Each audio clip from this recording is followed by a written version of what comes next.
Welcome to the Best of Investing. I'm Edward Brown, your host. Here's our format. A bunch of guys sitting around a bar. There's no bar. Having drinks.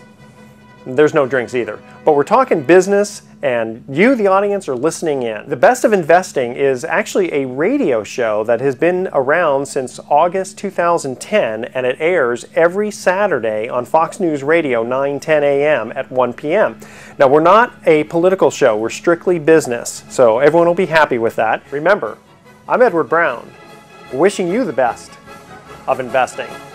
Are you ready? Let's go. All right. We are in the studio with a special guest, Kate Collins from Gaia Energy Systems. She's going to teach us about solar, and I'm going to ask the first question. Does solar really pay for itself? Absolutely. Okay, next question. No, okay, well, what is the payback system, payback of the system and return on investment? Well, it sort of depends on how large of a system you're going to put up. It depends on how much power you're using. And the big thing with solar to realize is that the size of the house does not matter. It's all about energy consumption. So most people in our area, we find, have pretty high energy consumption. We're a pretty consumptive... Especially if you have single pane windows. Right. Oh yeah, well that's a given, and that's the first thing we do before we even talk about solar is switching all of that out. You want to make the house more energy efficient. It's much more cost effective to become more energy efficient than it is to put more PV up. PV is expensive, new windows are much less expensive, new fridge, that kind of thing. Sure. Well, when I was looking at getting solar for my house, the people taught me about the tier system in PG&E, which, as Mark pointed out during the break, is the more... It's like taxes. It's progressive. The more energy you use, the more you're paying for that last bit of energy. For the last bit of energy. That's exactly and right. Were there 5 tiers? There's 5 tiers. There's 5 tiers, okay. Currently, tier 4 and 5 are, in PG&E territory anyway, are the same rate, okay? So, you actually cap at tier 4. Okay. PG&E, but it's still really expensive. It's the still difference really between expensive. 3 and 4 is pretty expensive. Yeah, right? I mean, you're paying 23 cents a kilowatt hour in tier 3 and 36 cents a kilowatt hour in tier 4 and 5. Okay. Well, that's what happened with my house. What we did was we looked at the rate of return was a lot better for us in my family by only knocking out the first, I think it's 2 or 3 tiers. That's exactly right. Or the last 3, I guess it's really tiers 5, 4, and 3, really. Yeah. And so it was only like a 5 kilowatt system. And I think my return on investment payback time was going to be somewhere between 7 to 10 years, assuming PG&E costs don't go up. Right. And actually... Which you know they will. Of course. You know they will. I mean, historically, they've gone up at least 6.5% over the last 20 years. And we've seen sometimes, 2 years ago they went up, it was about 12% in 1 year. Now they have sort of leveled off, which is great, but I guarantee they're going to start going back up again. Well, I love it when PG&E goes to the PUC and says, everyone's so efficient that we need more money, so raise the rates. Like, why do you become efficient then? So what do? You do a calculation based on the old PG&E bills? Yeah, what we do, if we have historical data, that's the best way to do it. Okay, so we go into the house, we look at what is their usage over the last 2 years. We look at any patterns. We try to see if there's any place where they're spending more than they should be. Yeah. If they're using more power than they should be, we try to correct that first. Because like you said, your power, you got out of the top 2, 3 tiers, and that's going to give you a very good rate of return. Exactly. And well, I know someone who had spent $90,000, because I think a lot of people think with solar, okay, the idea is to zero your bill out. But that incremental cost for the extra panels is only knocking out the cheapest ones. Right. I mean, his payback is going to be over 25 years. Really? Yeah. That's surprising to me, because usually, even taking somebody out of all 5 tiers, you're getting a payback of 16 to 18 years. Well, I guess it depends on which company you go with. Yeah, that could make a difference also. So the goal is not to zero out your energy bill. So that's news for me. The goal is to get out of those expensive top tiers. That's the most effective goal. And it depends on whether you're looking at this as a strict financial investment. And if you're looking at it as a strict financial investment, you get yourself out of the top 3 tiers, and you're going to have a payback of 5 to 7 years. Yeah. That is typical. Well, then prices 5 to 7. have also gone down. They've gone down. So Yeah. So this was done a while ago. If there's a power outage, will you still have electricity, or is it? Not if you don't have batteries in a generator. And for most people, I talk people out of that all the time. Not because we're afraid of them. I live off the grid. I don't have PG&E. I only have batteries. Lucky you. Wow. Yes, isn't that strange? But it is not cost effective. If you live in downtown San Rafael, how often does power go out? Once in a blue moon. there's Yeah, no not too reason bad. to You don't live in a spend. tent, do you? No, No. no. Actually, I live in a very nice custom home. Off the grid. Off the grid, yeah. That's right. So how high should my PG&E bill be for it to make sense for me to invest in a solar product? That's a great question. Really, if your PG&E bills aren't at least $100 a month, then the only reason to put up solar is for the green element. yeah. It's for I mean, environmental I don't know. reasons. I guess you have to have like a little condo in order to, and then at that point you're probably not allowed to do it because you have to association. I don't you know. ever remember having a $100. $100 bill. Can you rerun a refrigerator for $100 a month? You No. can, you can. No, we have people who I think come to my us I and think they've my got night little lights bills. cost me more than $100 Yeah, I a think month. so. You need an energy consultation, let me tell you. Yeah. It's all those little adapter plugs that you have in the wall for charging. That's what's sucking up all the energy. I guess so. Can I put candles in instead? That's not a good idea. That's not a good No, idea. no. What do you typically find when you go into someone's house that that they're wasting electricity? Because it sounds like that's something that you also do. You go, oh well, you could probably save a whole bunch of money if you didn't do that. Absolutely. Well, the first trouble spot is old appliances. Yeah, old So refrigerators yeah, and you've stuff, got your grandparents' freezer. It's been working for 60 years. It's great. It's costing you an arm and a leg. Well, I went back to the old ice box. I just Yeah. got a big block of ice, and that's why. Icebox. Is that keeps Energy Star compliant? It is. It keeps everything cold. Yeah, but you have to make the ice, right?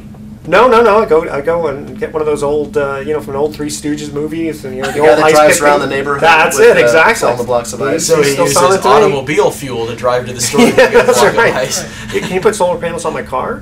We could, sure. Wow. Yeah. I mean, right now I have an electric one. I just plug it into the wall, but I can only drive 100 feet.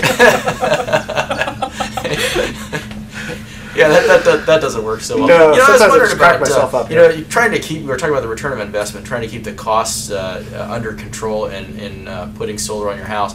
So, is there anything out there like tax credits or rebates that would help you do that?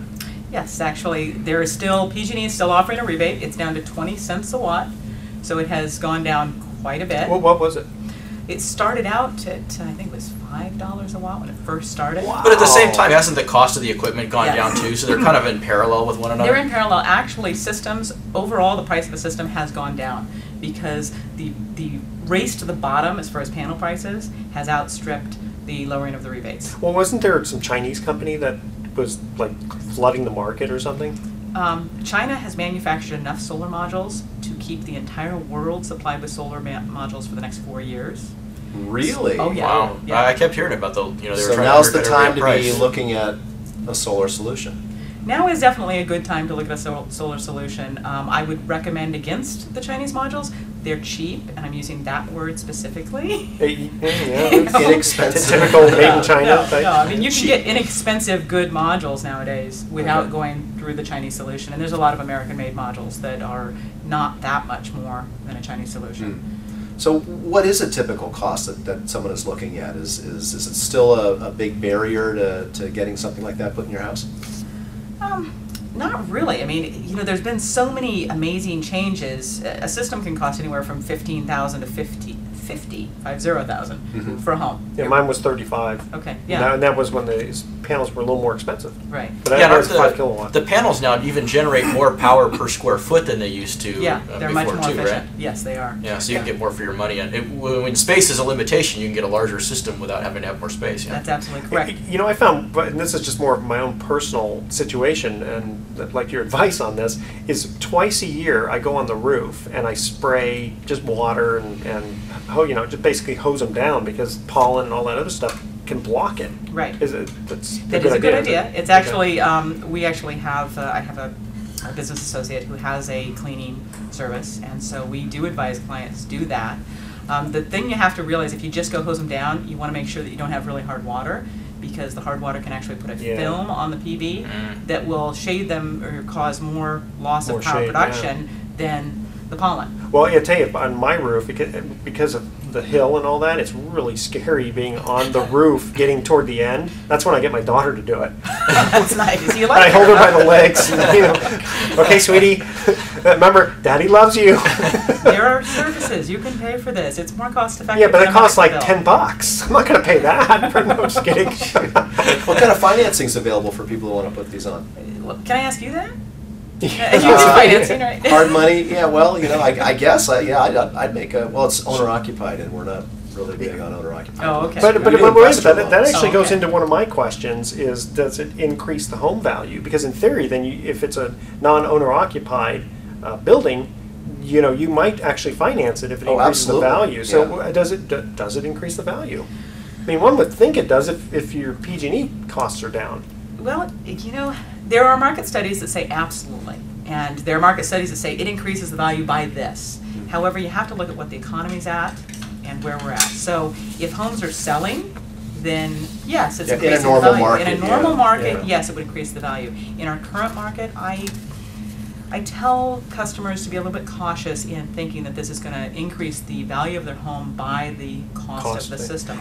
Kate, I really appreciate your honesty. I mean, here you are, trying to, that's your business. You sell the systems, Right. and I appreciate your honesty about, not just saying, oh yeah, sure, it's going to increase your Well, value. I've had 2 customers who've actually moved their systems when they sold their home. So they actually took their systems off, and then they paid us to come and reinstall them on a new house because they couldn't get the value of the system. Do they take the whole sale. roof, so if it rains, it kind of... I guess there's ways to take it off the roof and still keep the roof intact. Yes, there Okay, are. and we'll be right back. Welcome! You're listening to the Best of Investing on News Talk 910. You know our show. It's where we present valuable information about real estate, the financial markets, and other economic business of the day. And since we have a few new listeners, we have lots of new listeners. Here's our format. A few guys sitting around a bar talking business with you, the audience, listening in. I'm your host, Edward Brown, and I'm delighted to have as my co-host Mark Hanf of Pacific Private Money, California's fastest growing private lender, and Brian Burke of Praxis Capital. You like the way I say that? Fastest. It is, and it's true. It's true. You're growing leaps and bounds. A lot of fire. Our phone number is 888-912-1190. Write that number down, 888-912-1190, because you're going to use that number to answer the trivia questions for 3 vacations given away during each commercial break. That's right, we're giving away 9 vacations during this show. The vacations are sponsored by Lighthouse Resort and Marina, which is located 1 hour northeast of San Francisco. The vacations are free. Their only request, a $75 cleaning fee to cover housekeeping expenses. Their website is lighthouse4fun.com. You can reach them at 916-777-5511. And today's trivia theme is exciting finishes in sports, Brian's favorite subject. Ooh. Our website is bestofinvesting.com. Check us out on Facebook and YouTube by typing Best of Investing Radio Show. And World Wraps in Corte Madera and Santa Clara is still giving our listeners a free smoothie with purchase of a wrapper bowl. If you mention the Best of Investing, go there for lunch today. Best Wraps in town. Don't forget to mention Best of Investing for your free smoothie. And one of the reasons I have this trivia theme of exciting finishes in sports is because we have a very special guest, a very good friend of mine, Paul Kingsman, who is the 1988 bronze medal winner in the 1988 swimming Olympics in the backstroke. And if you go on his website, which is still active, Paul Kingsman. Very active. Very active. Okay, Very Paul, like that. PaulKingsman.com. You can see one of the most exciting swimming races, to me, of all time. Thank you. Okay, and Paul, Yes. give us I've heard this story a few times, and so has Mark, but it gets better and better each time, and it's been a little over a year since you've been with us, and we have a lot of new listeners, so give us the story. The story behind the medal. Yeah. Well, there was 13 years of training for a 2-minute event, and I ended up winning a bronze medal by 4/100ths of a second. So it's a long time to train, and I hit my goal time of 2 minutes, and I ended up winning that by a fraction of a second. So, Well, let me ask you, if you would have known that it was 13 years for 4/10ths of a second, No, 4/100ths of a 4/100ths. second, Yeah. would you still done it? for a gold medal. For gold, but not for bronze. yeah. I'd do it all again for gold medal. Well, I'd do anything for gold medal. Yeah, exactly. I've heard that. I've heard that a lot of people do anything for the gold. Well, some do, and some get caught. Some get caught. Yeah, right. No, but there was actually a question that they asked Olympic athletes. They said, if we could guarantee you a gold medal, but you were going to die like within 2 weeks after, would you still want it? And they said yes. Yeah. Well, one of the other things with a silver Who are medalist, they? I've heard people say, well, silver medalist is really the first loser. So third place is actually better than second. That's what I've heard. That's what I believe. Go big or go home, right? Yeah. Yeah. Hey, Paul, 4/100ths of a second, that almost sounds like the margin of error. I always wonder about that, and how accurate are the start versus finish times in something like swimming. You got Yeah. water and you got, all kinds of stuff going Sure. on. And Good question, because that's why they can't go down to the 1,000th of a second, because of the margin of error in pool construction. In 1984, we had a dead heat in the first event, the women's 100 freestyle at the LA Olympics. They can only take it out to the 100th. If they went out to the 1000th, they would actually see a difference. But because of just or even disparities in engineering, they can calibrate the length and everything, but they cannot take the times to the 1000th, although they know them. Well, you know, you hear all the steroid type stuff, right? Well, the next thing's going to be someone's going to get in the pool with a hammer and chisel out part of the pool, make it a little bit longer. Yeah, right. That'll be in Australia. New Zealand, you watch. You watch?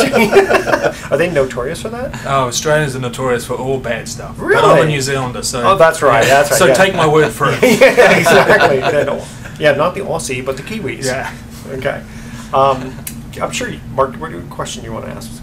Paul, what are you doing with yourself today now that you did that? I mean, that 13 years training, and where did that lead you to, post Olympics? Sure. Well, I'm speaking a lot to corporate groups, mainly in the financial services world, which I got into when I came back to the US at Morgan Stanley to start with. So doing corporate speaking and also working with a small wealth management group called Taddy Ludwig. And it's because of that perspective of knowing the importance of having a long-term plan and how to stick with it.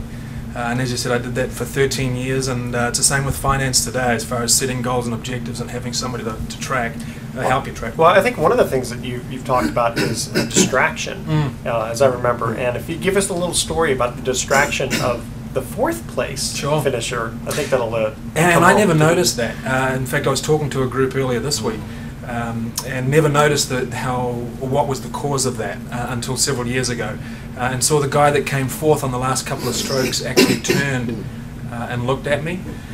And if he hadn't have looked at me again, he would have come in ahead of me. But he looked once and saw me, and that was enough of a distraction to look again. Did you smile at him? No. Stick your tongue out? You never look for the wall. No. I mean, you just never